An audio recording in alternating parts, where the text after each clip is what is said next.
Praise the Lord, friends.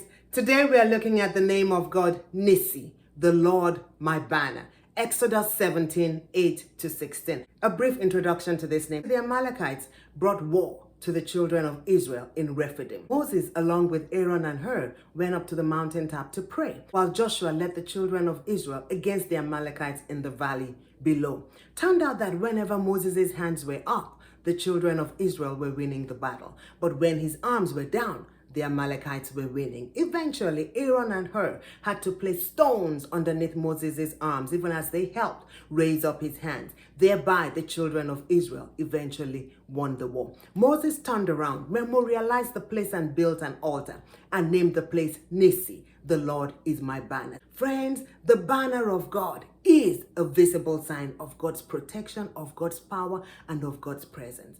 We as children of God know that when we erect a banner over anything, people going by, they look and they know what's going on over there. They look and they know what the event is all about, and they look and they know that we are part of that event. So as children of God, we need to raise up the banner of God. We need to raise up the banner of God so that the world will know that we are the children of God, and the world will know that our God is still alive, even by the great and the mighty things he's doing in our lives. Two things to keep in mind. One, in Psalm 68 verse 1, it says, "Let God arise and his enemies be scattered." Friends, as we raise up the banner of God in our lives, as we make it obvious and evident to the world that God is our banner, that we represent him, that we stand with him, that we stand for him, we will see that all the enemies of God in our lives around us will begin to scatter because we've raised up the banner of Christ. And two, in Isaiah 49, it says that I will lift up my banner over my people. Their sons will be brought in, their daughters will be carried in.